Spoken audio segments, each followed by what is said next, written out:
Hello, folks. Welcome. This is Chris Jansen. This recording is being made especially for the Freedom Under Natural Law Conference, Freedom Under Natural Law number 4, Humanity Rising. I got one of my favorite, actually probably top favorite Hey, YouTube creator here, Joey Phipps. Much appreciated. Thanks for joining me today, Joey. thank you. Yeah, he joined me on short notice. Joey's channel, if you haven't checked it out, folks, is Library of the Untold. There's hundreds of hours of material there, awesome music that Joey's created. He's a musician as well as a writer. I got his book, which we'll discuss a little bit today, Book of Wonderful Suffering. I love the wear and tear on that puppy.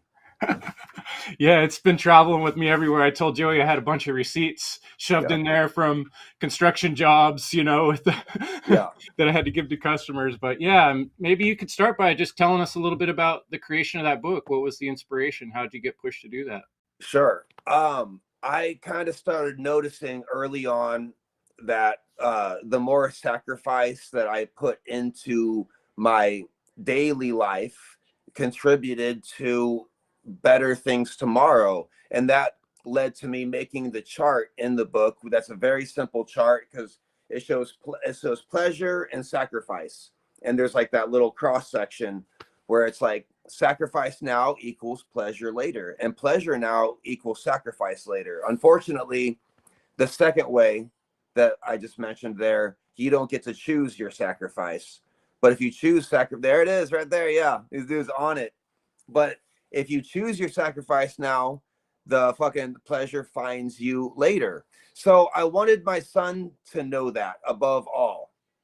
And it's like, well, universal law. That's how the universe works here in this particular reality, for whatever reason it happens to be that is outside of my pay grade. That's just how the universe works. Sacrifice now equals pleasure later. And you pick your favorite words for those two. But I wanted my son to know that. So I wrote it all out, and then that became a book. And then I went to go print it up and just to have on the shelf for when he's old enough or if I was to die. And then there was a person there who was like, bro, he was a bro. He was like, bro, he was like, we got to get this published. And he's like, I got the connections. So he sent it to whoever it needed to be, which happened to be Barnes and Noble Publishing. And then they published the book, and now it's available on Amazon, Barnes and Noble. It's available cheaper on Barnes and Noble, but it's less expensive. I don't know what that's about. That's outside of my control. Um, but the book was intended for my son as kind of a pillars of living thing. And then afterwards, almost divine timing, very strange, because it's called Book of Wonderful Suffering. And my wife decided to divorce me for reasons that I won't go into, but that's the oldest story in the book. Guys go through it all the time. It was horrible, the worst experience of my entire life, and it was a long process, not legally, but in the heart. It was awful. And but I was wise enough to apply my alchemical philosophy to the entire process, and it literally catapulted me into doing what I am literally right now. With my extra free time of not being married, I started a YouTube channel to talk about the book, and my son kind of co-hosted along the way, kind of making the jokes for it and everything. And that took off pretty much immediately. I was flabbergasted at that. And then the book started taking off. And then because of that, and then as you mentioned a moment ago, I made the joke about how I'm like a failed musician. I wanted to be a rock star. That was my hobby, was making music, and I wanted to be a career. But the music industry doesn't allow for real musicians anymore that I have seen. I don't know. I don't want to get into that. But it was impossible because they have the pay to play, and you can't play live anymore as a musician without first having thousands of dollars to put down. But the fucking, again, alchemy has it. You do your work, as Jung said. You do your work, you do it honestly, and you do it alone. The others will find you. And now the albums that I've made are starting to sell as well, because they're between the channel and the book and the music, they're all bouncing off of each other and everyone's finding their little favorite part of it. And I'm very happy to have been a host to all of it all along the way. You know, I read my emails. I read all of my comments. They tell you not to do that. I eat that shit up. I read all of them as much as I can now. It's starting to get out of hand. I can't keep up with it so much anymore, but I try to. I But think every time I've made a YouTube comment, you've replied to it. right. And so, and I like to be involved down there in the trenches in the comment section. Some of the comments are not desirable, but they don't bother me one bit because uh, as I kind of put forward first and foremost in the book and some of the videos, is that if you are doing your work honestly and you have nothing to hide and you're not trying to get one over on anybody, then you don't have to worry about the criticism. The criticism can't touch you at that point. The universe is so, reality itself is so mysterious and so strange that there is no reason to have to make up anything or stretch the truth. You talk about the Dogon tribes people and what they knew about Saturn, or to consciousness itself, DMT, uh, all the hollow earth hypothesis. All of these things are so enormously powerful that you can just lose sleep over those all day. But people do feel the need to stretch the truth to get views, and I want to be one of the many people out there to be like, you don't have to just talk about the things you have learned that are real or plausibly real, and make sure that your speculation is down to earth. And it's like, dude, and this shit's too easy, you know. Yeah, I think there's a lot to be said for not being afraid to ask questions, and I Right. think there is that fear out there. In fact, you said something about in your book, but I had a little quote on that page where you were talking about with the pleasure sacrifice chart. You said, suffering becomes art, and we can hardly think of anything great that did not come as a result of some sort of suffering. Right. all, And all of today's it. world, everybody's looking for comfort, Right. and they want to be safe and comfortable, and the Right. path towards freedom is neither of those. Right. So If you think about the invention of literally anything, the house or the car, the toaster, all of these things were because there was some kind of suffering taking place, and somebody manned up and said, I can make things better because of that suffering. But that's the key, is that person who came up with that idea for the house or whatever it is had to exacerbate his own suffering to be able to create that thing to make everyone else around him more comfortable. And that's, I think that's the point of everything. If a person can learn to do that for themselves, that's alchemy. And it's got an echo effect. It echoes out from you and comes back in waves greater ever than you would have ever imagined them having been in the first place. But the main point is that that's part of that key, is that you have to do that thing without expecting anything in return. You have to build a house so that your society will become more comfortable and not expect it to come back. It's almost kind of a mind f that's how it works. But when you do it selflessly, that's when it comes back to you. If you're trying to do it to expect a return of some kind, you might get that return, but it's going to be temporary and it's going to be fleeing, you know. absolutely, talk about freedom, right? It applies on all levels. It's like a hermetic truth. It can't be forced. If you try to Right. force freedom, it's not freedom, right? Right. But you got me Exactly. thinking also about synchronicity. And Yeah. so something you mentioned just popped that into my head in front of whatever else I was thinking about asking you about. I know because of things you said, you're in the trades, glazier, I believe. Yeah. I've been a construction guy my whole life. And a lot of my best insights and realizations happen like working, like swinging the hammer. And I've thought Yeah. about monks, how they have to you know, mop the floor or, start the fire or collect the bamboo or whatever. And Right. there's a lot about work and doing that provides this space where ideas can bloom and where synchronicities happen. So I'd like to hear a little bit from you about your experience with synchronicities. Man, I can just first of all, synchronicities is what I base my entire work ethic on. I have done things before where I try to force a script, or they always say to be topical about your YouTube channel or whatever, and it's never worked for me. I I kind of don't write the videos. I mean, I literally do write the videos, but I let them come to me in spurts of inspiration based on the synchronicities I see around me. I have never had it work for me where I'm like, okay, I'm gonna write this video, then this video, then this video. It always comes, it slips out of my hands, and then something falls into my lap that is won't leave me alone. Um, the day I realized that was the video, my episode called Systems of Control. I had that one like on the back burner, but the video idea itself, like an egregore, it wouldn't leave me alone. It wouldn't let me sleep. It would wake me up if I tried to sleep. And it was like, you're going to finish this video. And I don't care if you got to sit at the computer for 14 hours, you need to put it out as soon as possible. And I was like, okay, I will. I'll do that. So I was like, I meant to make a bunch of Zen videos, but it wouldn't let me. It made me do that particular video, and that's to this day one of my favorites.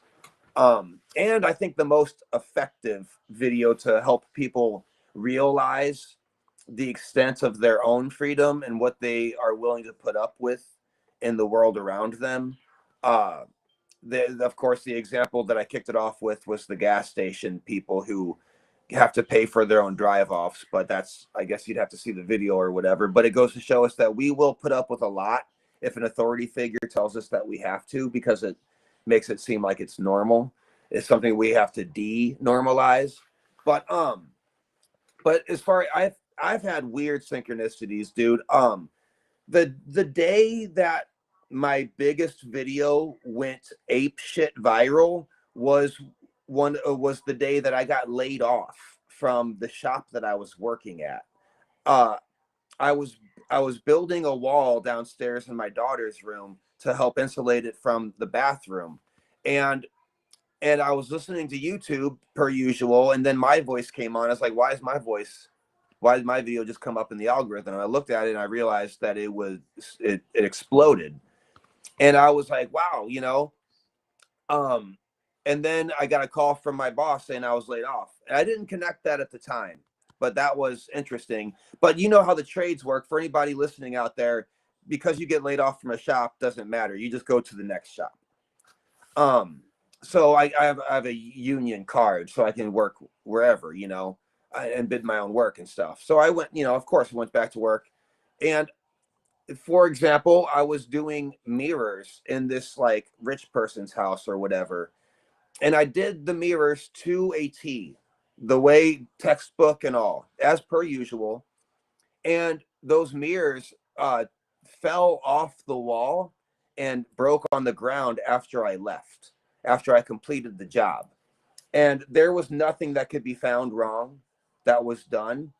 But when I talked to a slightly more intuitive person, kind of a mentor of mine, she brought to my attention that the last thing that those mirrors saw was me dressed as a glazer, as a construction worker. And at the time, I had been having more and more videos going viral.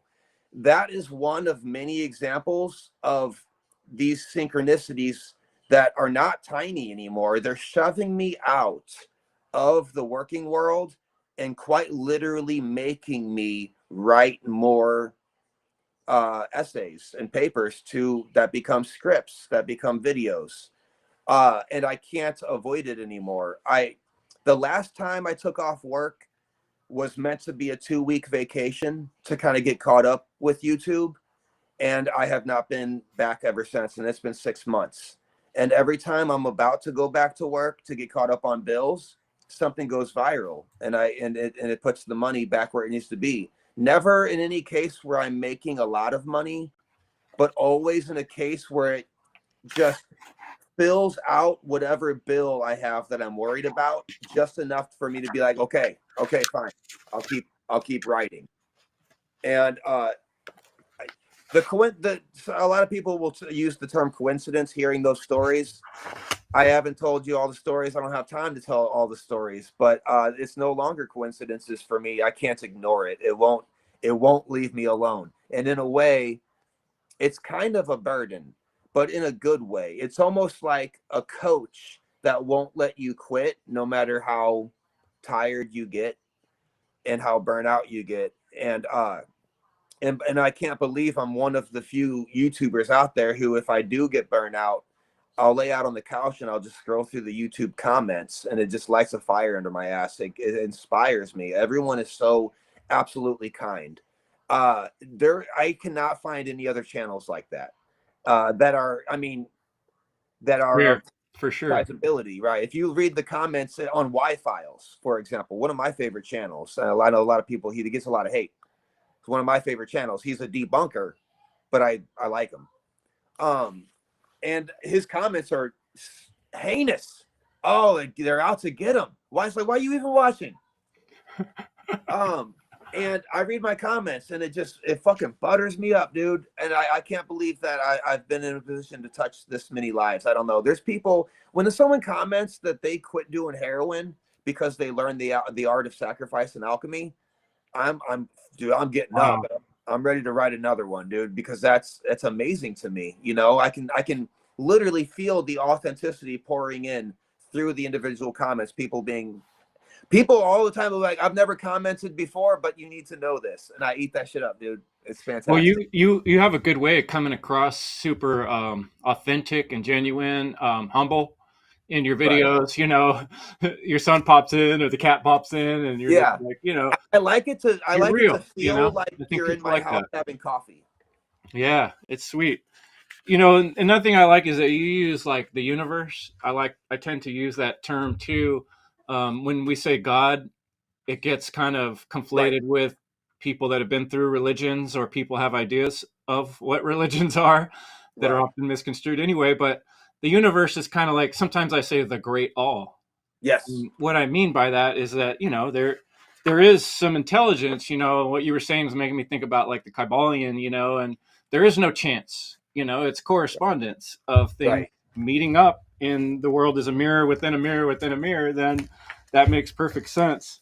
I had another quote of yours that I wanted to share just now, but oh, here it is.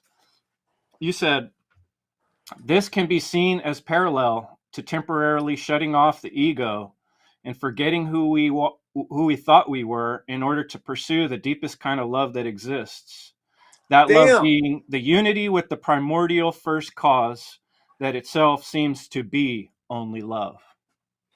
And I that, can't believe I wrote that. What? If ah, you man, if you read that to me and said, "Guess who that was?" I would have been like, "Well, I don't." like you said, it came through you, right? Like, Yeah.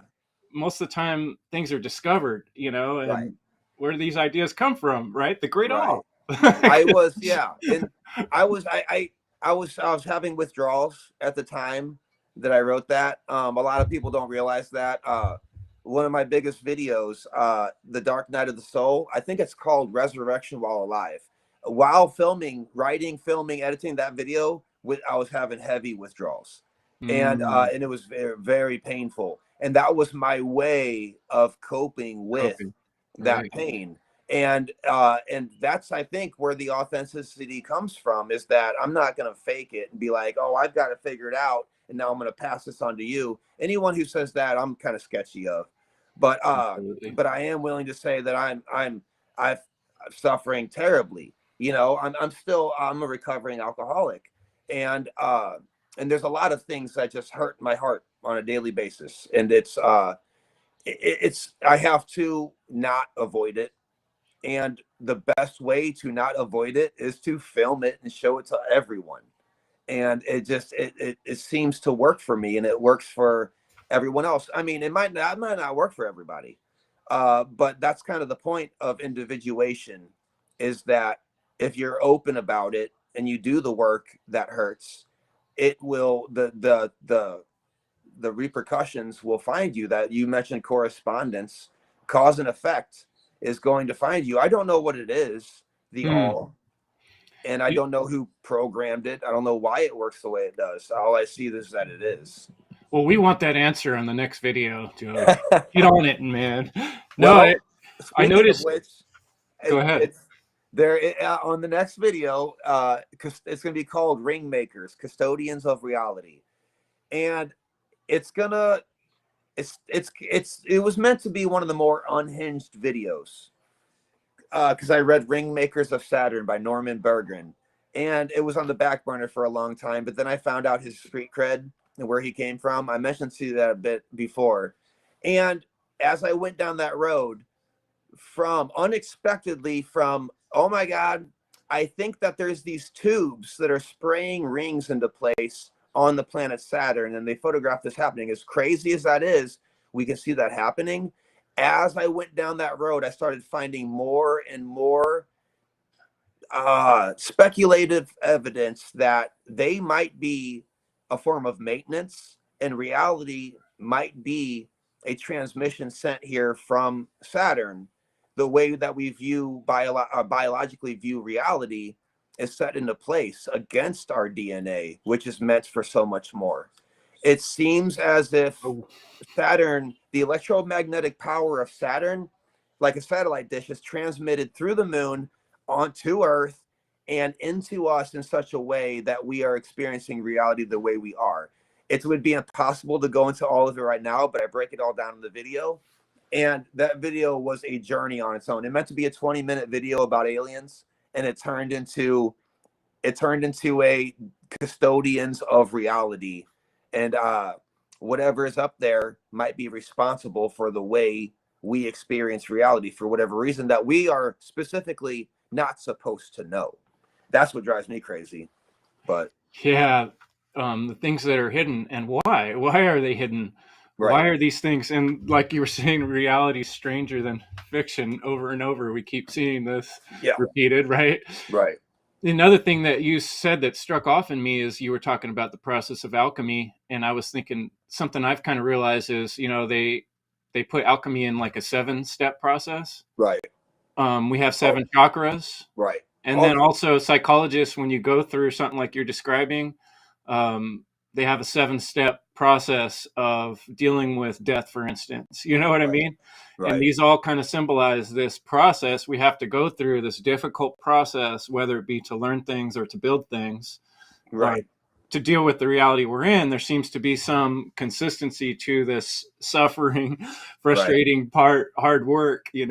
That So, number seven is one of those one of many things that I didn't take seriously. I thought it was a kind of a superstitious, like magical, fun number, and not only the reoccurrence but the implications of the number seven are astounding. In the Bible, if you see the number seven, God's about to get involved, uh, and that is wild. Pythagoras explains it, I think, the best, is that the reason number seven is the perfect number is because it's a triangle and a square together.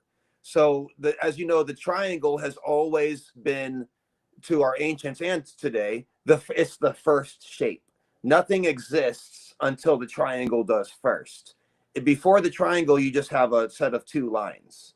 They don't do anything. They can't exist in reality, tangible, but the triangle does because it completes the shape. It's the simplest shape. So that automatically represents, because it's the closest to source, the dot that we have in tangible reality, it automatically represents, or quite literally is, divinity coming into our reality, which of course is the cube, the black cube, which is best represented in 2D by the square, which is 4. So that's 3 plus 4 equals 7. So that's why, I guess, in the Bible, when the number 7 comes up, you know that that triangle is about to enter the cube. And what a perfect shape. It's an arrow. It or a puts, house from a carpenter point of view, I always imagine the right, square with the triangle on top, and right. that's like how you draw a house. And that happens to be how every toddler draws a house, no matter what the house looks like. I don't think there's a coincidence there. The triangle and the square together, there's a reason that if you put a circle around all three, that's the philosopher's stone. And it's almost one of those things that help you realize exactly how simple everything actually is. We like to complicate everything. That's what we do as humans. That's okay. I like details too. But when it comes down to it, the square, the circle, and the triangle is literally every part of what you need for the Philosopher's Stone, as long as you are able to apply the meaning of the three to yourself. And that's interesting, is that those three shapes are they're three shapes. There's three of them, the simplest ones, you know. But it's in the Bible, when you see a three, you're talking about intervention. Whenever you see the number four, you're talking about physical, tangible reality, you know. And then they bring in the seven, and then miracles take place based on sevens, you know. The nine is always a duplication of the three throughout the Bible. And it's not even really numerology.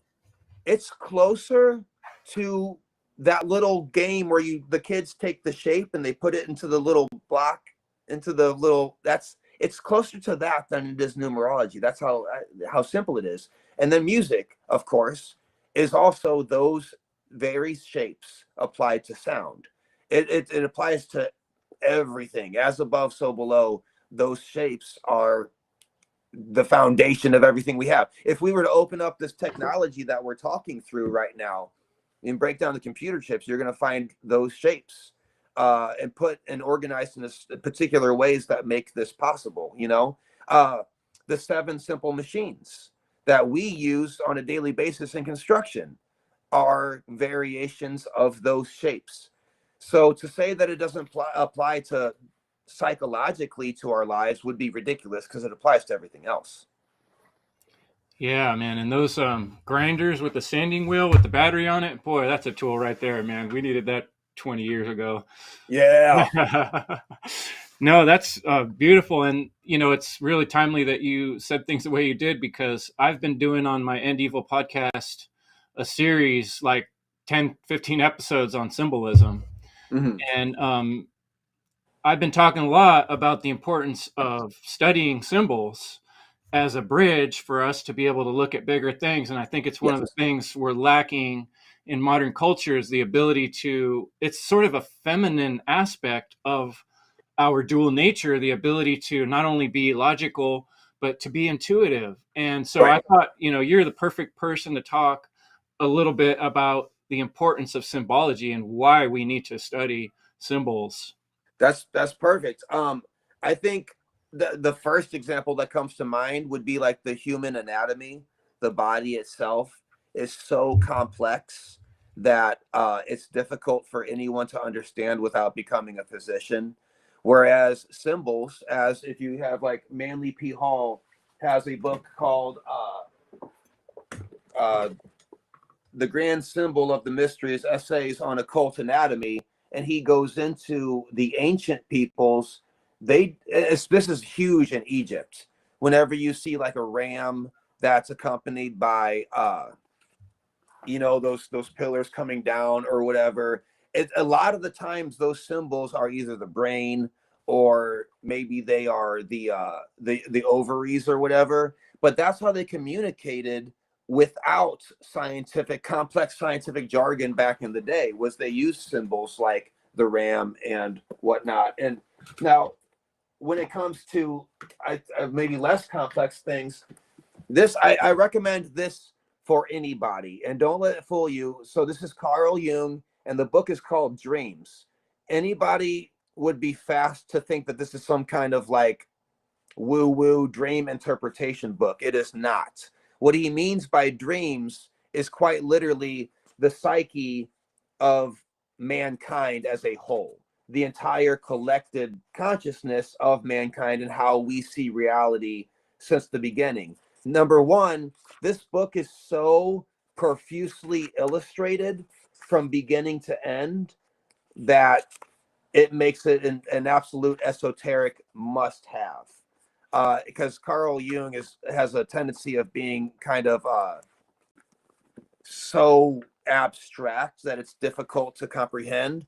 But with the pictures, hence aka the symbols put forth here, he makes sense of your mind and how your mind works. He uses the word dreams, but don't let it fool you. Like, the Egyptians were the king of this. Every single thing in this picture right here has a deeper meaning to it that would be so complex on its own that we wouldn't be able to fit into our brain.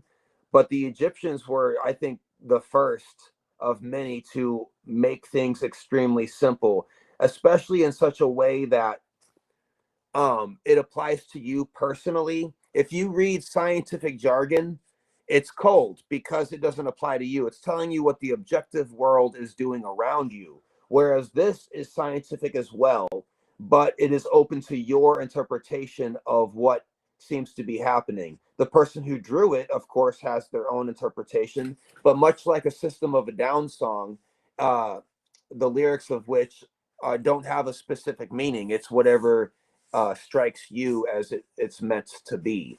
Now, like, there's of course the shepherding hook is meant to keep his thoughts gathered whenever they start to stray.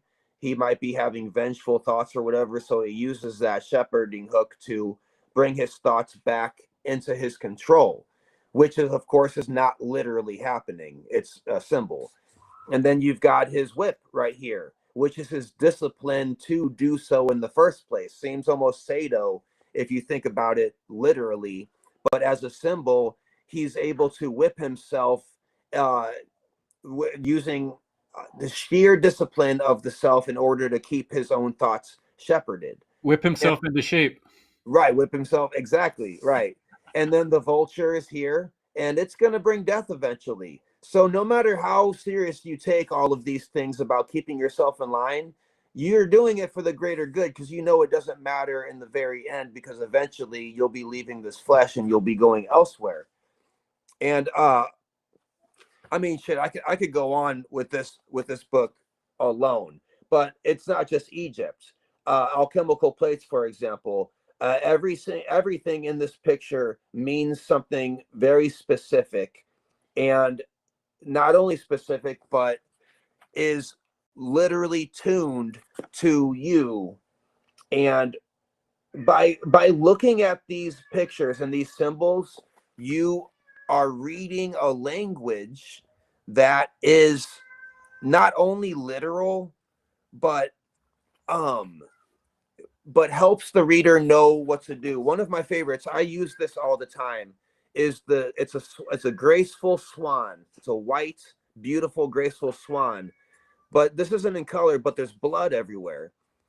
This swan doesn't have worms to feed its children, so it pecks away and eats its own flesh until it's bleeding, and then the streams of blood pour into the little swans, because it's going to feed the next generation anything it can to perpetuate it, even if it means killing itself, because this swan will not survive bleeding out like this. But by bleeding out like this, it'll give the baby swans the chance to grow strong enough to go out on their own and eventually bleed out themselves to help their next generation.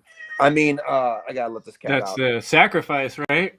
That's the sacrifice, right? And then, of course, mandalas they're a way to capture everything as of within, so without. The universe and the consciousness are quite literally the same thing. Nothing captures that better than mandalas. I think I'm saying that wrong. Mandalas. I don't know. I think I've always said Mandela. Yeah, that's right. cool. Same Or as is that no, what's the more. conspiracy theory about they changed the timeline, the Mandela effect, right? That's what I'm trying not to mix it up with that. Don't say that. We'll get Right, all right. yeah, I if you mean, gotta let the cat out, that's all good.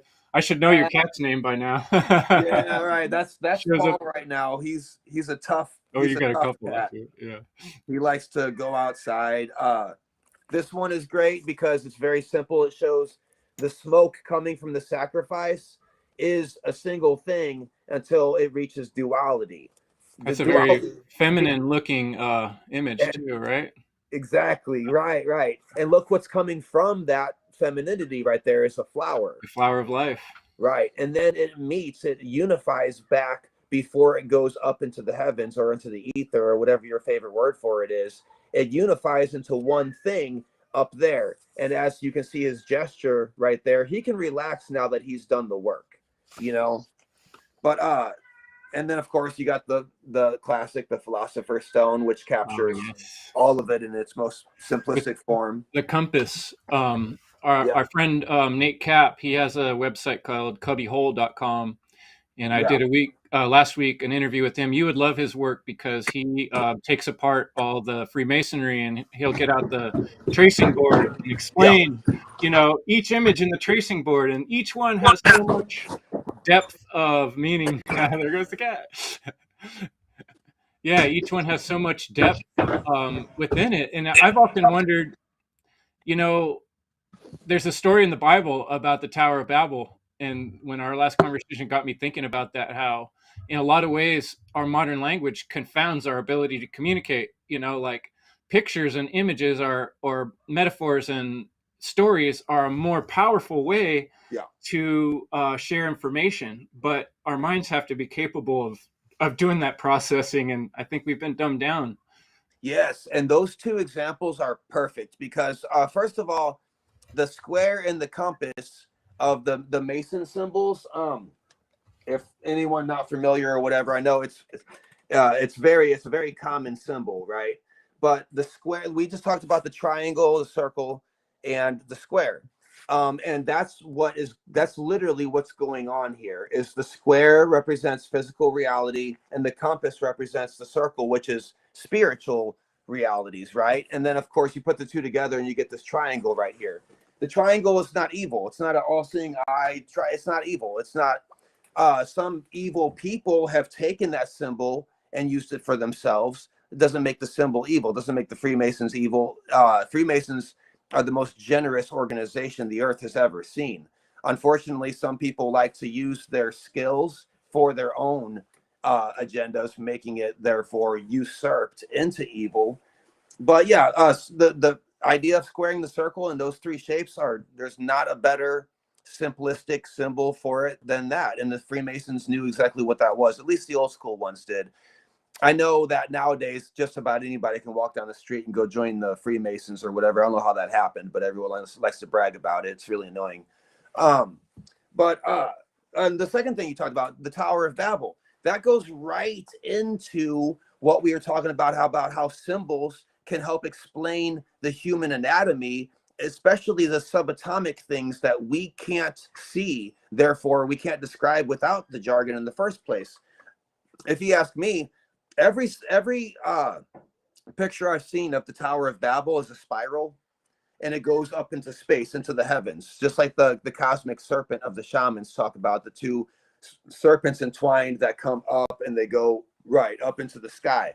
I think so even before, I don't think before because shamans were first, but um, as architecture started to take hold, the Tower of Babel became a perfect symbol for our limitations of DNA. As you know, our DNA is a language. It's no more than a language. That's exactly what it is. It's letters that create a code that makes our body know what to do with proteins to make more of us. It's gonna, you gotta you eat food, it goes into your bloodstream. Those proteins have to be broken down because you need to add more to your pancreas or to your ball sack or whatever it is that needs atoms necessary to Or keep it right. information, right? Your Right, body's right. collecting information and data.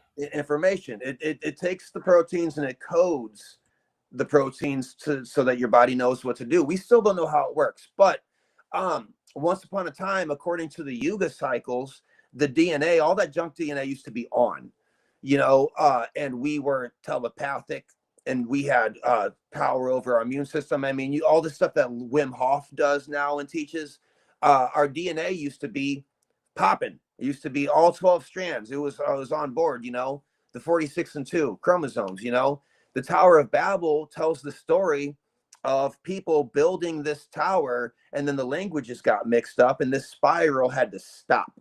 That to me is pinpointed almost perfectly. And now it could mean other things, like the Garden of Eden has a million. It's a template. The story is a template to apply to whatever you want. Um, But the Tower of Babel seems to be the story of our DNA being shut off by some higher power somewhere, maybe Saturn, the way we talked about earlier. But something came in and was like, okay, maybe it's the yugas. Maybe it's the way we adapt to our Earth's electromagnetic field, so it's not on purpose. Or maybe there is a conscious entity somewhere in the universe somewhere that found humans who was like, that's getting too powerful and they're violent. Let's shut it down. I like to think that it's the yugas though, because it's typically Occam's razor. That seems to be, we use personification to describe things. So if the yuga cycles and reacting to the electromagnetic forces of the universe is what caused our DNA to shut off like it did, we would obviously tell stories about it using personification, like the Anunnaki or whatever other your favorites are. We would personify them to make a story out of it, because if you don't have personification, you don't have a story. So we like to tell stories. That's how mythology started. It seems to be, most likely to me at least, that whenever our planet is closer to that electromagnetic field of power that comes from the black hole at the center of our galaxy, the higher our consciousness is. And we're getting closer now, ever since like 1902 was the end of the Kali Yuga. And you can tell if you look back at the Dark Ages, the World Wars, and before that to the pyramids, and you can see that wave of Atlantis would have been, of course, like the peak of this Yuga cycle, where with which the Dark Ages, of course, was the bottom, the Kali Yuga, and we're coming back up now. It's great. It's great news. There's a woman, the student of Yogananda, and she was on the show. Her name is Ashananda, and she's like this 86-year-old woman, and cutest little fucking woman I ever seen in my life. Oh my god, I always wanted to eat her up. But she's a teacher in Silicon Valley, because she says that's who needs it the most, and she was the one who broke down the Yuga cycles for me in that way. And what she's saying, I mean, really checks out, and it's almost soothing to know that we're on our way back up. Nothing can stop it. They're trying to. You look around today, you can see that they're trying to stop it, but our DNA is going to come back on, man. And I before sure you hope know it, so. You know, I yeah, mean, we're in desperate need of some positive change from my point of view. And when yes, I look at, a lot of stuff you've talked about, even before I found your work, I'm seeing stuff about ancient pyramid builders, all these megalithic structures all over the planet. There's a lot of indications through whether it's ancient shamans or master builders. right, They're telling us something. It seems like there's this message, and it yeah, really comes across to me like a warning. And I'm I can see that. curious if you're feeling that same vibe. I mean, I think I've heard you say it in various ways, but I'm curious what you have to say about the warning to humanity that has been left for us. Well, the first thing that comes to mind is the pyramids, how they lay out the geometry and mathematics of the Earth, Sun, Moon relationship. It's all built into the pyramids, because if you take the circumference of the pyramids and times it by 432,000, and you've got the Earth and Sun relationship. You take it from the bottom to the top peak times 432,000, and you've got the Moon and Earth relationship, and so on and so forth. I think that there's a particular measurement that I forget the details on that shows the circumference of the Earth right there in the pyramids. They knew what they were talking about, and they built the pyramids on ley lines that are sacred ley lines that line up perfectly. If you take a straight line around the globe, as long as that line is straight, you'll connect all of the pyramids that we have. It's kind of cattywampus across it's not the equator, it doesn't go across in a straight line. That's not quite how things work. It goes sideways. But then it comes all the way around and meets again. You got Machu Picchu and the pyramids in Mexico, and in Egypt and Bosnia. They're all on that line. So it seems like it was a global civilization. The warning thing, I don't know. I wouldn't doubt it if I saw data on that. But the way I kind of see it is that it's a preservation of knowledge, because it's stone, it's granite. In Easter Island they use basalt. It's not to be confused. Someone's going to chime in and be like, they use volcanic tuff. Yeah, they did later, but the original moai were made out of basalt, very hard stones, and those are the ones with the glyphs on the back of them. There's a message there. And now Gobekli Tepe, that certainly is, now that you might be referring to that, because Pillar 43, the vulture stone of Gobekli Tepe, certainly is a warning. I mean, you almost can't avoid that. It's a vulture holding a human head and pointing up to the stars with a little dot that says something came from there and it'll come back. Like, that certainly was a warning. And then you got the fact that all of Gobekli Tepe was intentionally buried to be preserved. Definitely that was a warning. But I mean, when it comes to some of these megaliths and stonework like the pyramids, I think it's almost they knew that these cataclysms happen on the surface. So before they went underground, they built these things so that we would find them and understand the circumference of the earth, much to the dismay of a lot of the flat earthers out there. That mathematics is put into place in the pyramids themselves, long before we thought that we discovered the earth was round. Some people even think that that was Christopher Columbus, as bizarre as that is. I don't understand how that snuck into our education. It's absolutely ridiculous. Pythagoras was talking about the earth being round long before that, and then he said he got the idea from someone else, what he called the ancients, who are, that's lost to us. But what's fascinating about it is that the Egyptians wrote down everything. And one of the things that they wrote down that we forget to put in our history books is that they found the pyramids. We don't know who built the pyramids. We have no idea who built the pyramids because no one even signed that shit. They didn't even put their initials on it anywhere. There's no hieroglyphs either. It's completely blank. It was sacred.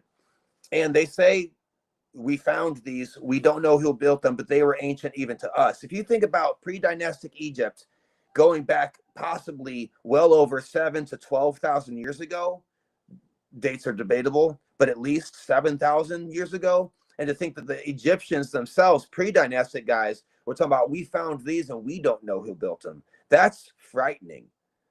That's scary to me. And that to me, that points to Atlantis, to a time when, going back to the Yuga cycles, back when our DNA was popping and on all cylinders, you know? Yeah, you definitely get the feeling that, yeah, there were at some point in ancient history some people, some beings on this planet that had a much higher mastery of the elements of technology than we do Right. at this current time. And just that in itself, is sort of a message. And it's like, what were they telling us with this stuff? There's Right. something there. And I guess for me, like my whole journey of, I make fun of myself now. I'm a conspiracy theorist. I've decided to just own it. You have to. Oh, It's yeah. like my comedy bit right now. I'm Mr. Crazy Guy. That's fine. But what got me going and launched me, originally I was curious about like Bigfoot and Yes. all these mysterious things. And That was my everything, start as well, by the way. That's what really, got me into all this, was Bigfoot and Loch yeah. Ness Monster. Yeah. And then aliens, right? And Right. then you're like, okay, why is there so much of this stuff? Right. If it's all fake, why is there so much? Why is it everywhere? And then that kind of brought me into this whole other recognition of things going on, deeper layers of the government. Right. And, that for me really opened the doors to starting to wonder about reality itself and stuff. Right. So I thought I'd bring it back around. Bentov. Some of my favorite of your work has been about the cosmic egg and Bentov, and so I Yeah. was hoping to get on that topic a little. But I drank a whole cup of tea, and I need to make a little bathroom break. Is that okay? I can take over if we don't want to pause. I can go on for Bentov for Yeah, again go a ahead and half start talking hour. to Bentov. I can hear you. I'll be right back. Okay, that's great. Awesome. First of all, I'll say that the Bentov, the series of videos I did on Bentov, has been some of my favorite and most well received of any of my videos, because, as you know, it took up 4 videos to cover all of Bentov's work, which is absolutely astounding. And the thing about Bentov is that he died early, a lot like John Mack, and the list goes on of men who died early seem to have the most poignant literature available. Now, a lot of people are familiar that not John Mack, but Bentov, Itzhak Bentov, died in a plane crash shortly after he was done working for the CIA, spilling the beans on all this stuff to them. They wanted the secrets that Bentov had. They wanted his genius and expertise to be weaponized. And it didn't work. It might have worked, but we don't see evidence of it working. Maybe MK Ultra is them weaponizing it or whatever. That was fast, bro. But that was fucking quick. But Bentov died early, and there's conspiracy around it, of course. There always is.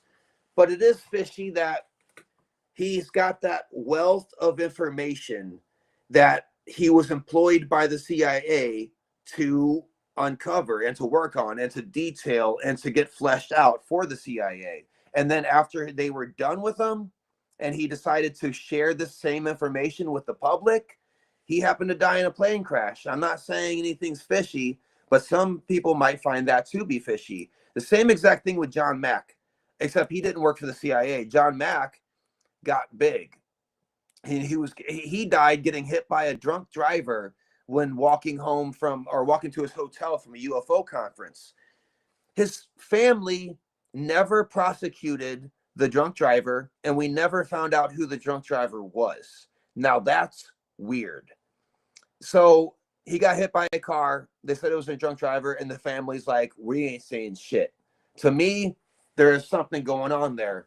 But just like Bentov, if you want, as I said in the first video I did on him, I think it was my first line. If you want zero bullshit literature, read the work of men who died early. I mean, the same goes for men who died, but particularly men who died early. That's where you're going to find the juice. Terrence McKenna, John Mack, Itzhak Bentov. Oh my God, I'm going to kick myself later for forgetting somebody somewhere in that. But Bentov understood the reality. He understood the universe, the things that are so outside our conception and abstract to our psyche. He just understood it. He just got it. It was second nature to him. He was gifted, and he used that understanding in his inventions. He invented the hypodermic needle. That is how we put insulin and all that stuff. He found things that were needed, and he used his know-how to help others. And then along the way, he was also like, by the way, the cosmic egg of mythology happens to be not an allegory. It's real. We live within an egg. There is no Big Bang. And the universe is constantly cycling in and within itself in a torus shape, just like everything else in the universe. Atoms, molecules, our electromagnetic field, plasma, an apple, you name it.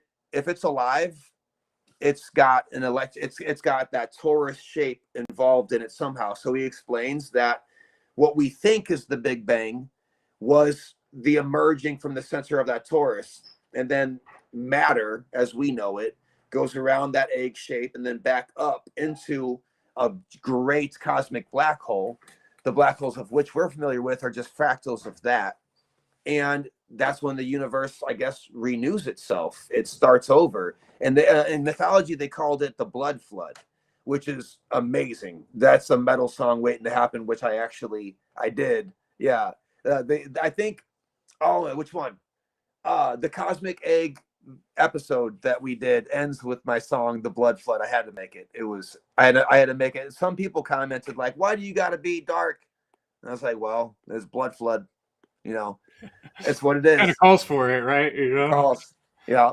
Yeah. And so, yeah, there's no Big Bang. And getting rid of the Big Bang opens the door to so many mysteries that couldn't be answered until you get rid of the Big Bang. There's so many things that are impossible to even answer or speculate on because the Big Bang hypothesis was in the way of us learning more about it. As soon as Itzhak Bentov was like, the ancients had it right. We live in a torus shape. They called it the cosmic egg. There's no Big Bang. It opens up everything from mythology to science to start actually making sense. Yeah, that I think for me what really struck is the consciousness and reality, how interconnected they are. And I like that concept of the torus shape. And then I like to imagine if you had this egg of reality that's sort of vibrating with energy, like like electricity, right? Right. Alternating Right. current, right? And then you were Right. to take like a slice out of it, and that plane, that slice is the reality like we're living on. We're Right. this physical reality where things are happening like linear one at a time isn't the great whole thing. This is Right. just the experience that we're getting to be on right now. And I think, that whole stuff about the subatomic physics and quantum physics, rather, where we talk about reality and whether reality is what it is. Are we projecting? Is it being projected through us? I really love that conversation. And I'm Yeah. curious to see kind of like where you're at on all that when you're On thinking it's process. I don't know if I would go as far as to call it an unpopular opinion, but because I still struggle with it. But if I had to end my life tomorrow, it was all over or whatever, and I was to put all my coins into one bet, I don't know. I feel like we project reality. I don't think that reality is objective whatsoever. I think we completely uh, project reality. I don't think reality exists without us imagining it. And I know that sounds crazy because we can measure and weigh things, but the more you dig into it, dude, the more you find out the reason we can measure and weigh things is because we can imagine doing so. And I cannot find, as hard as I try to debunk myself, that's my whole goal, is to find out that okay, there is reality that can whatever. But it's like the more you look at it, atoms don't exist and everything's made of atoms, nothing exists. And I think it's a dream. And then after having Bentov and quantum physics run through that whole gambit, and you're like, okay, I think reality might be a dream. Well, look no further than Hindu mythology, and we find the Brahma, who is dreaming all of this. And whenever he closes his eyes, uh, reality exists. But when he opens his eyes, reality ceases to exist because he's dreaming of us, and like we live within the consciousness of a greater being. If you think about the closing and opening of the eye of the Brahma, that sounds just like that cycling egg torus shape that we're talking about, the cosmic egg. The more you break it down, it seems like we're all talking about the same thing over and over again in different ways. Every religion, every mythology, every scientific fact or hypothesis, every speculation, it seems to have its root in the same thing, and we're arguing over the best way to phrase it.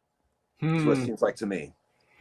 I want to come back around a little bit at some point, if we can, to objectivity. But I guess what I wanted to say on that is, my show I do is called the End Evil podcast. Mm-hmm. And I think that blows people away to some extent. They're like, you can't end evil. There's always going to be evil. There's always going to be good, and there's always going to be evil. And in a way, I agree with that.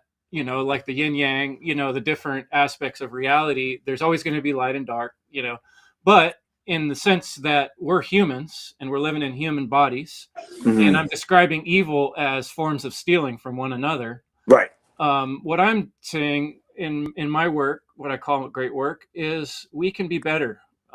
We can stop doing evil things, and then we'll be good. Right.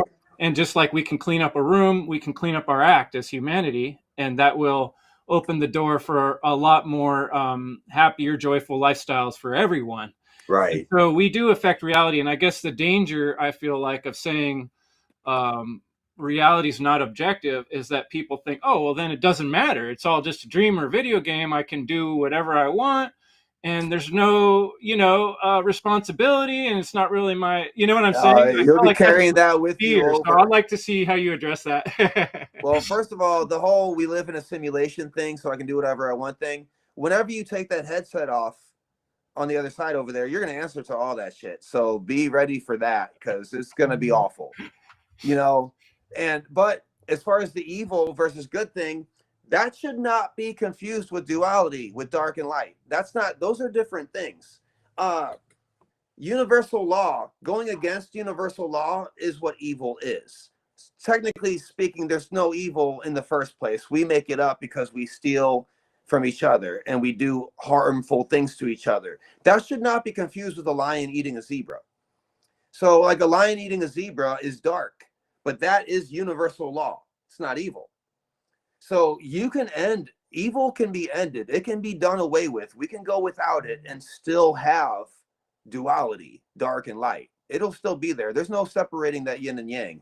Evil is a different category because evil means to quite literally know better and to do things against the grain of the way the universe works for your own benefit. That can go away, and we're still going to have blood, and we're still going to have feces, and we're still going to have nightmares, and we're still going to have bankruptcy, and we're still going to have all the dark elements of humanity and society and reality without the evil. And I'll be damned if, you know what, without the evil, all of those dark things become a little bit more bearable because at least now no one's out to get us.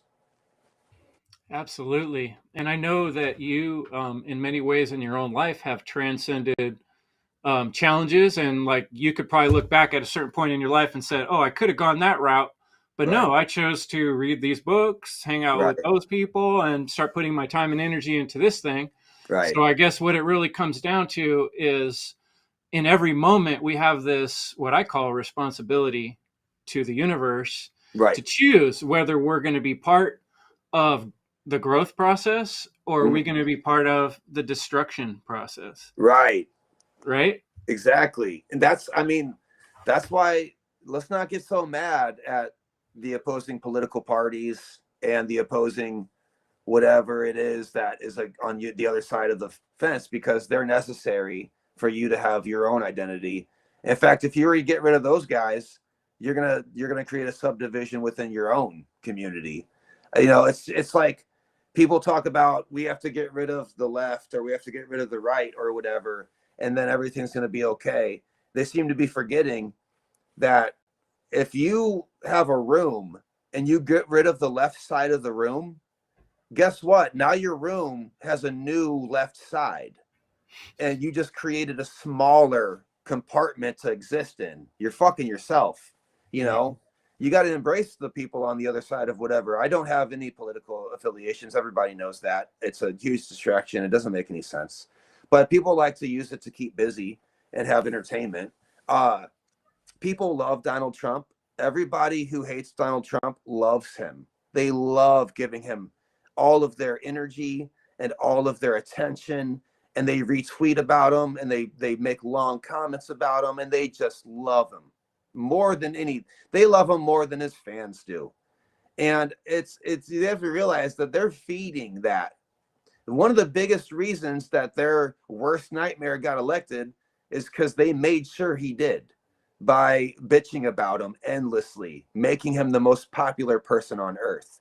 And they don't seem to realize that you promote the things that you hate by giving it attention. And why don't you try giving your attention to the things that you love, and all of a sudden, you next thing you know, that those more of those things will occur to you, and it's super easy, it's super simple, you know. I think each of us can observe that in our own process. Like when I've done it so many times, start obsessing about an argument or a problem in my head, it gets bigger and bigger and bigger, and it becomes like the main issue in my life. And then a few weeks later, I look back and I'm like, why was I so wrapped up in that? That was just a bunch of bullshit. It doesn't even matter anymore. Dude, it's crazy how much we If you hate your boss and you come up with more reasons to hate him, he'll return the favor. But if you realize that your unfair boss, there's a reason that he's being unfair, and you see it from his perspective, as impossible as that is, you'll all of a sudden he'll return that favor. That's what everybody's doing, is just returning the favor. No matter what you're doing, if you're checking out at the gas station, the person you're in front of is just returning the favor, whatever energy you give back to them, you know. Except for people who buy scratchy lotteries, those people can go away. I don't think Sean, whoever he is, you got to tell me the story of Sean. Oh, geez. So, well, Sean doesn't exist. There is no Sean. Mythical character. I had to create a person who just isn't getting it, and the name that fell into place happened to be Sean.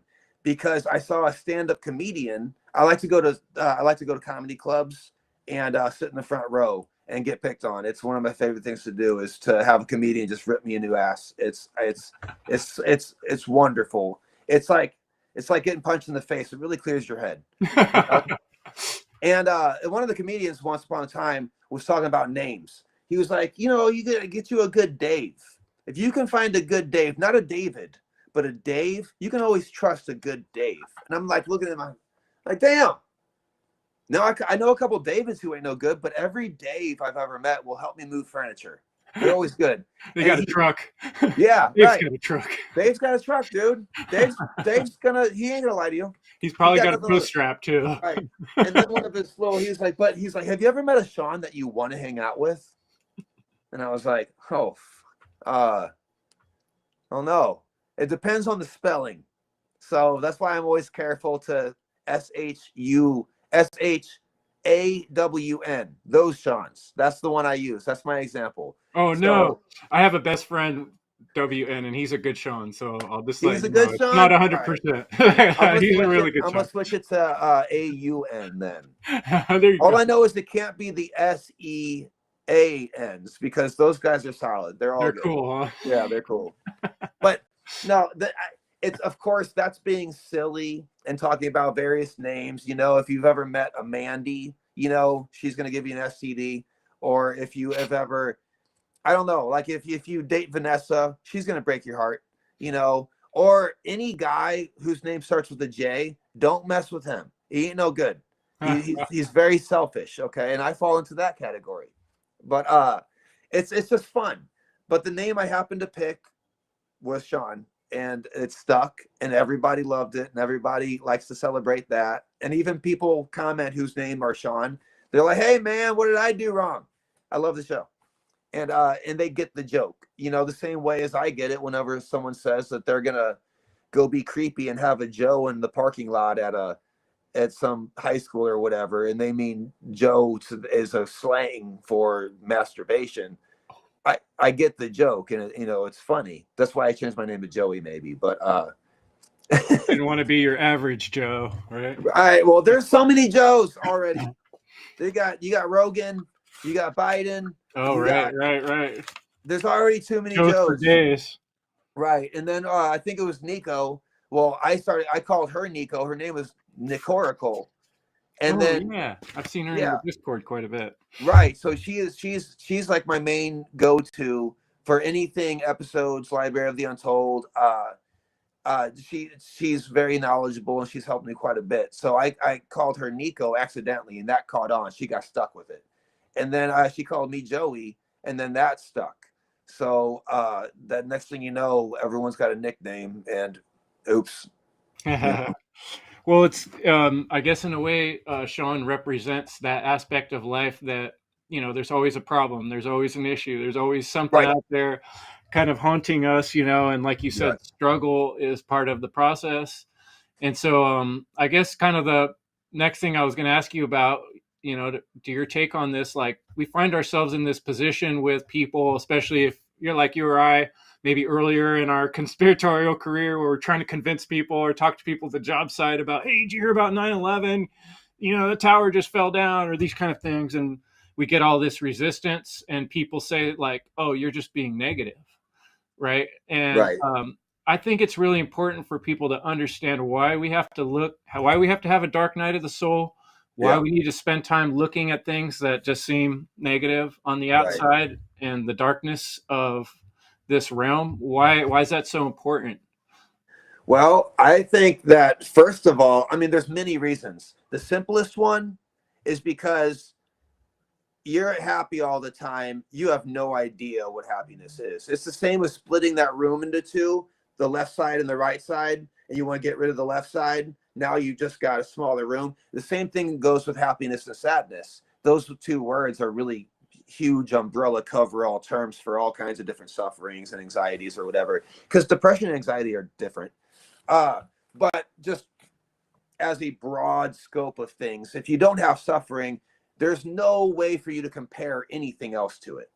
There was the guy on Idiot Abroad, the show with Ricky Gervais.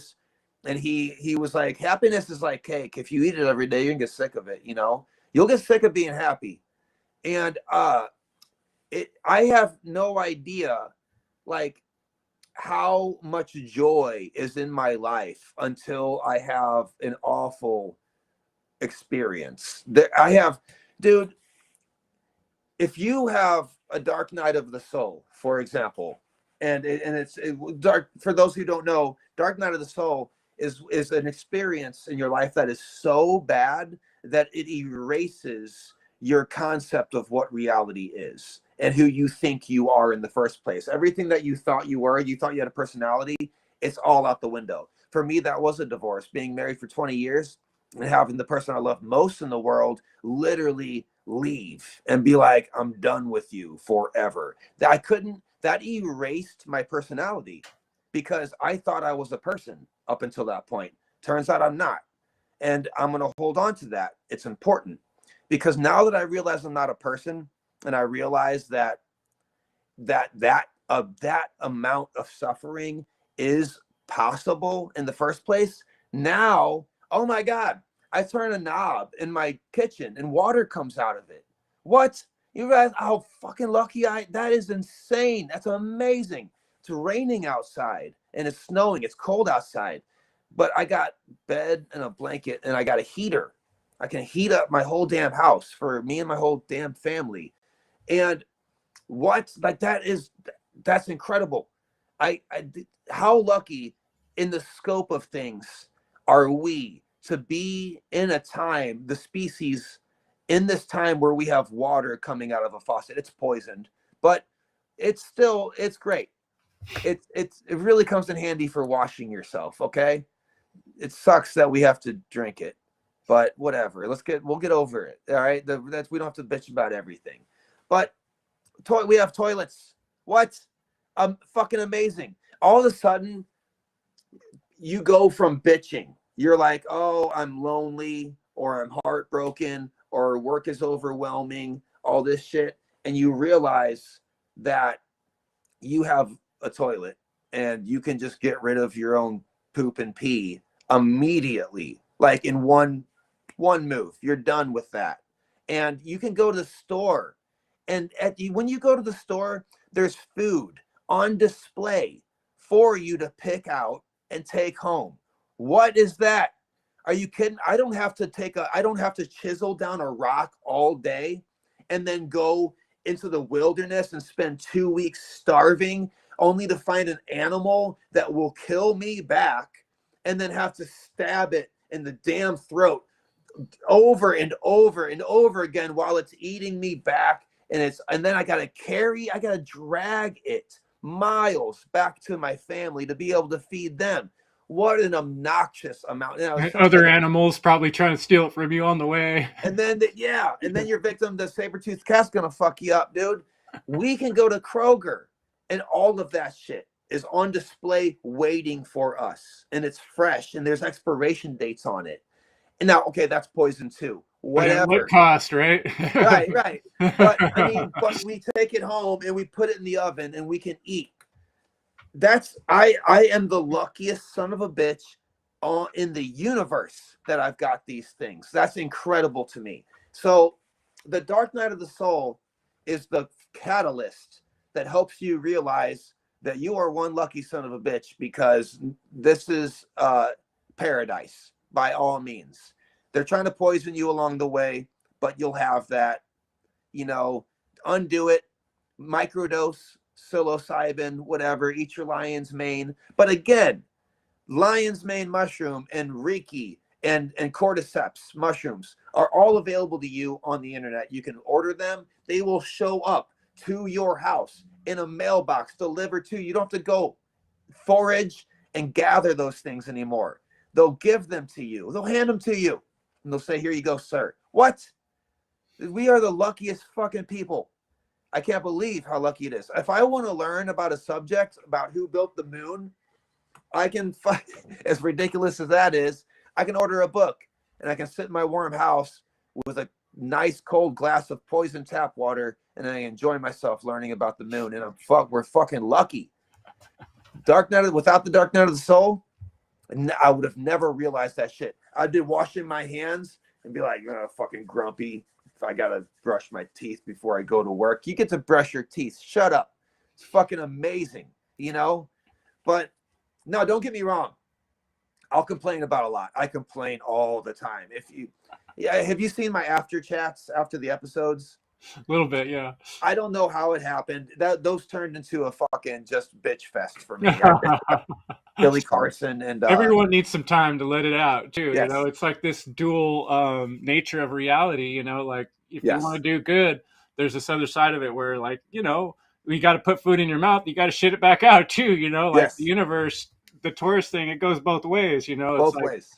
something's got to exit the black hole too, right? Yeah, with the white hole, we got the black hole, the Taurus, and it's all one thing. Kind of all comes together in a kit.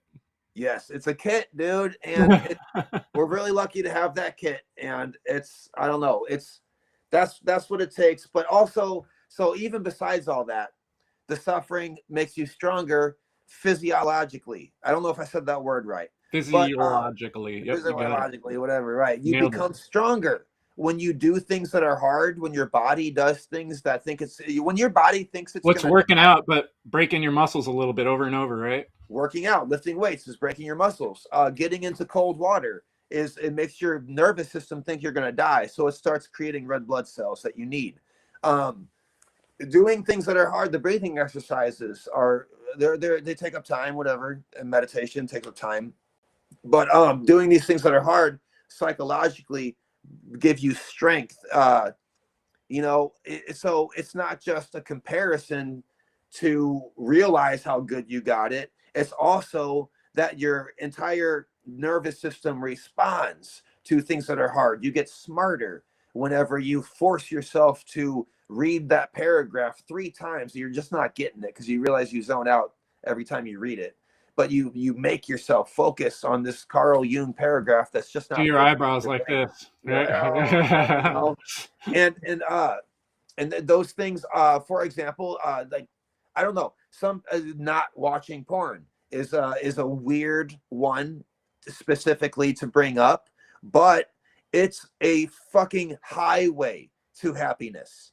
And a lot of people are just so weirded out hearing that because porn has become so abundant and so readily available that now it's a normal everyday thing in people's lives, almost daily for some of these fucking fools. Not to say they're fools. I shouldn't say that. That's not good. I shouldn't. But it's that's the point. It's so abundant now that it's, instead of having to say, hey, porn might be bad for your dopamine system, now we have to say the opposite. We have to say, did you know that not watching porn is a highway fucking that drives you straight into happiness? Because I mean, you can get into the neurological parts of it all day. Dr. Huberman is I'm a fan of his. He's got a great beard and he speaks well. And by the way, heads up, is good job with that thing. I like, you got the beard's popping, dude. But yeah, not watching porn makes you happy. And it's a shame that we got to say it, but it's true. But that's sacrifice now. That's the new sacrifice, is not indulging into things that are absolutely despicable. And I'm probably turning off so many people listening right now who are going to not like those things that I'm saying. It's But probably worth it for the ones that you're turning on I because, suppose, like Wim Hof breathing changed my life. And like you're saying, you yeah, part of the major thing about the Wim Hof breathing is the holding of the breath. yeah, And it's like you're not doing something that your body needs to do so yes. that it can do what it needs to do better, which is a little bit opposite. But so many times, here's this dualistic nature of reality again. Sometimes you do use a certain small bit of poison to fight a bigger poison. You know what I mean? You're absolutely right. And to be clear, I want to clear this up right off the bat before I hear about in the comments or whatever. I'm a hypocrite. I'm riddled with hypocrisy. I've been poofing on this little thing our entire interview. This is not good for me. It's bad. This is the opposite of my book. This is pleasure now, and it will have a sacrifice later that I don't control. It's not good. But nicotine is a stimulant to your neurons, and by being addicted to this, I can be a little bit less addicted to opiates. And that's a sacrifice I'm willing to make as a little trade-off. If I was a little bit tougher, maybe I could just be free of all this shit, the caffeine and the nicotine and all that stuff. But I am addicted to a lot of these things. And if I don't want to be addicted to something that's going to ruin my life, maybe I'll accidentally pick up a couple other addictions that are just less bad. But yeah, and that makes me a hypocrite, but I'm not denying that, you know. I've seen pornography before. I don't really understand how it became what it is now. I don't know. Whenever I was a kid and I first discovered it, it was like tits and genitals and sex and stuff. And now it's turned into a lot of other things. So I don't know, but that's that goes to show you're desensitized to it now, and now it has to become worse and worse and worse to get to whatever point that you have to watch an amputee dressed as a clown getting hit in the testicles with a ball peen hammer to be able to fucking get off or whatever. Right, like alcoholism, it starts out, I remember when I would go get a beer after work, and then pretty soon it's 2 beers, and then it's 3, and then I can't even get a buzz without 6. Yep. And it's like, you know, there's so many things in life that lead us down those paths if we allow them to spiral out of control. Yes. So it requires this thing called self-discipline. And within self-discipline, there's this amazing alchemy that can happen where we can start going from, you know, being the negative person in the story to the hero of the story. And the way I see it, we're living in a world right now that's riddled with problems. We got corrupt governments, authoritarian rule everywhere, which is, you know, encouraging slavery across the globe. Right. All the most important mysteries are hidden still, even though every information's available now. How weird is that? Here we are sitting in the newest technology that the universe has to offer. It's like our bodies are like human body 5.0. It's the newest version of reality, you know, and we're sitting in this car, like you're saying, with all this opportunity and all this amazing thing. And what are we doing with it? What are we doing with our time? Right. And that's like where I get kind of negative, you know.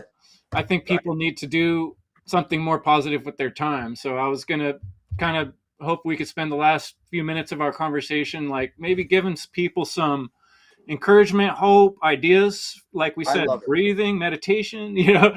Right. That's perfect. And that's a perfect way to end this, because I would like to address certain things that I see all the time. Because people hit me up and they say, I want to do a thing. I want to do A or B or whatever. And I tell them the first step to do the thing that they want to do. And immediately they always say, well, I can't because I don't have this or that. And it baffles me. I don't know how I dodged that bullet, and I don't know what causes it in certain people, but people will for real put off doing anything because they don't have a particular thing. For example, a nephew of mine, he wants to make music. And so the moment he said he wanted to make music, I literally created like a bunch of beats for him, you know, and just gave them to him. And the next time I seen him, you know, I was like, so did you write anything or whatever? And he was like, no, I don't have a microphone. I don't have a computer. I don't have these things. So I didn't write anything. And I was like, do you hear yourself? You didn't write anything because you don't have a microphone. What are you going to record when you get that microphone if you didn't write anything? And some people, they want to start a podcast or they want to start a YouTube channel. The YouTube channel is a perfect example. And they say, well, I don't have a camera and I don't have this or that. I don't know, whatever it is. And I'm like, you have a phone and you can write on your phone. You can record yourself with your phone. 1 second. What's up? After this, can we do something today? It's remember where we went last time for Pokemon Go? Yes. I want to go there again. Let's talk about it after this. Yeah, I was asking if we could do it after. Yeah, after. Yeah, we'll close up like 10 minutes or so. It's all good. But okay, so what everybody I think needs to know is to do something that they can do right now. And when they fill out that little sphere, the next thing will come to them. It's so simple and so easy. So if I want to start, I don't know, man. If I want to write and record a song, right? But I don't have the equipment to write the song. I don't have anything to record with or whatever. Do everything that you can right now with what you have. Let's say, for example, you have nothing. So what your first step is going to do is going to be to put on some of your favorite songs in the car and sing them while you're driving around, and get your voice all exercised in every which way, whatever it might be. And then when you get some ideas, get a pen and paper and write down those ideas, and completely max out. If you've got the shittiest guitar in the world, find a way to play that guitar and make it work somehow or another.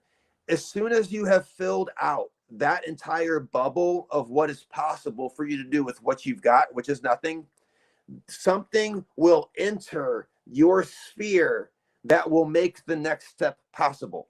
I don't know who does it. I don't know how it works, but it's exactly how it does work. It doesn't matter if you want to be a chef, start a podcast, be an artist. You're like, oh, I want to be an artist, but I don't have the good pencils and the good paper. I don't have the iPad with the Procreate software that I need to make these illustrations or whatever. Okay, cool. I'm glad you don't have all that shit. Go draw in the dirt like the Dogon people did. And when they explain their cosmology to anthropologists, use sticks, use whatever you have, because the moment the universe recognizes that you have done 100% of what you're capable of doing with nothing, it will put into your lap the next piece of equipment or whatever it is. Guarantee you, the moment that you have filled that out, you're going to get somebody, a friend of yours that you're visiting or see at the shopping store or whatever. They're going to be like, dude, I got this old keyboard that has been sitting gathering dust in my garage. I don't know what to do with it. Do you want it? You can have it. That has happened to me so many times, because before I wrote a book, I got this like journal from Barnes and Noble. It's just a blank book, and I just started writing my favorite things in that book until it was completely filled out and completely filled. There was nothing else that I could write in there. All the pages were filled. And then the universe was like, okay, that you worked, you did what you could with nothing. Here's a book deal. And it happened that anonymous, what's the word? Anomalously. It happened that mysteriously. My first YouTube video, I filmed it with my cell phone, and I didn't have a cell phone stand, so I took the phone and I propped it up on my computer desk, and I didn't have software to put pictures up on the screen while I was talking, so I angled the phone in such a way that it could see me and see the computer screen. So I would talk, and then I would look at the diagram, and I would look up the picture that I was talking about, and then I would talk to the screen again. It wasn't edited. It was just me. That video is called What is Reality?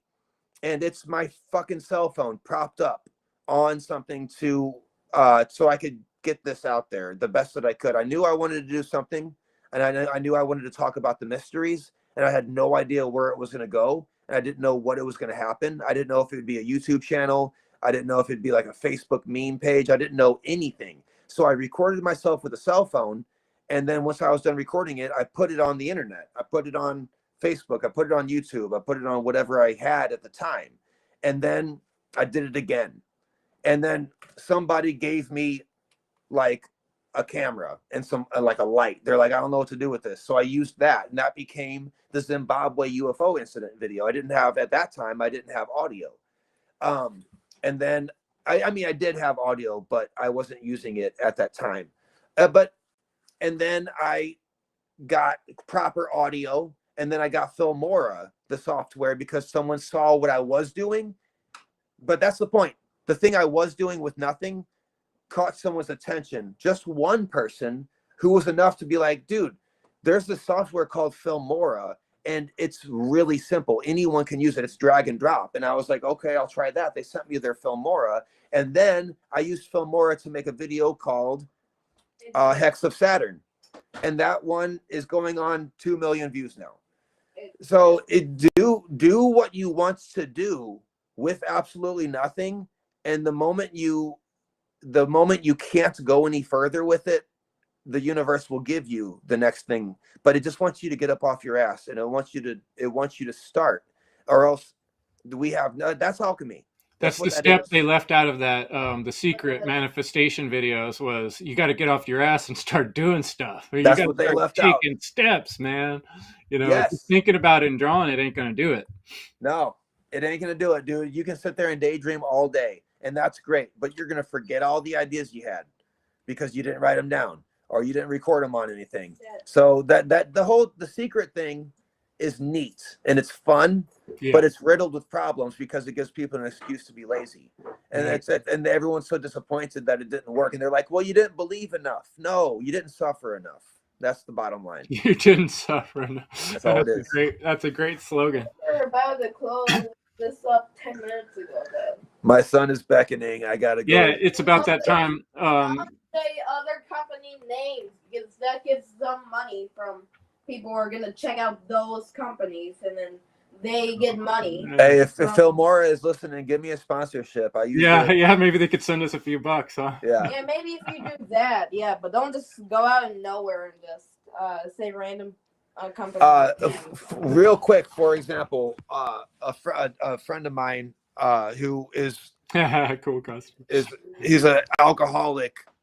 A really bad alcoholic. I don't want to say his name, but he started painting pictures to kind of he used to watch Bob Ross to calm down, and so he did it just to calm down. It was a way of coping with not drinking, just that simple. He was like, if drinking is ruining my life, I need to do something to cope with it. So he got the cheapest paintbrushes ever from Walmart, and he started painting on paper. Not canvases, but on paper, right? So he painted a picture, and then someone saw it, and they were like, oh, dude, my grandpa's got a bunch of blank canvases that you can have. And then he started painting on those. And now, to this day, he's making money painting these scenes because he did something with nothing. That's beautiful. And inspirational folks that are listening, check out Library of the Untold, check out Joey's work, and do what your desire and inspiration in your heart is, and that takes some time to figure out. But I think we are here to do something, and I think that it does matter everything we do and don't do in this realm. And I encourage people to take that initiative and live a life that you become the hero of your own story. Why not? The opportunities there, and there's so many problems out there. We got corruption on all levels, conspiracies as far as the eye can see. We need your help, folks. Everybody out there, get involved in this process of life, and don't be just sitting in the passenger seat. Get in the driver's seat like Joey did, and get some information and art out there in the world. Appreciate so much your time, Joey. And your son, thanks for putting up with our long conversation, my man. Yeah, I appreciate your time, dude. I told you this. We'll be in touch. Thanks so much. Thank you so much.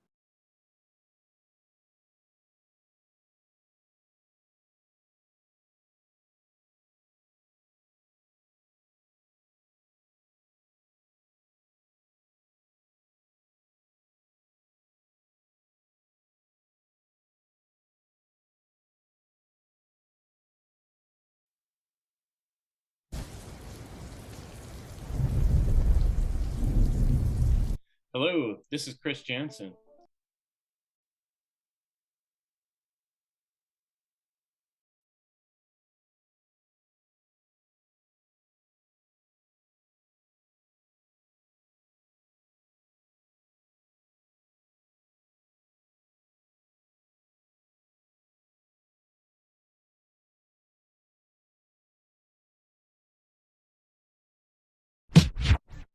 Inspiration, breaking free, it's taking over me.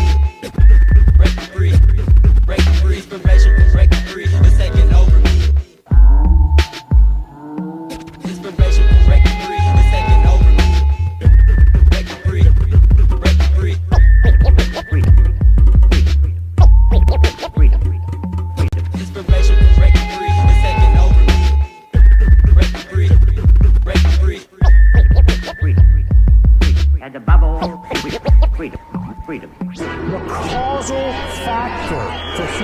humanity's continuing loss of freedom is that humanity as a species remains completely ignorant of natural law.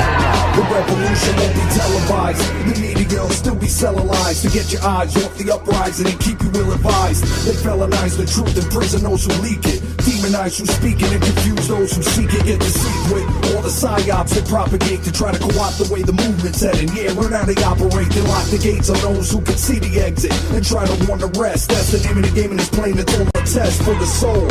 On this quest we enroll. Every lesson we grow and have an effect on the whole. That's what they keep occulted. The knowledge to keep the sheep closing their pen as they creep and cloaking their nature, scheming, provoking, keep an open eye to your side and your ear to the streets. Beware of the beast out to mark you if you dare to sleep. So I wear my peace with every outfit. I've been made up my mind. If shit goes down, these motherfuckers will never take me alive. All rise. Visualize infinite individual eyes when they realize the way we make the spiritual rise. Rise up, rise up, rise up, rise up, rise up, rise up, rise up,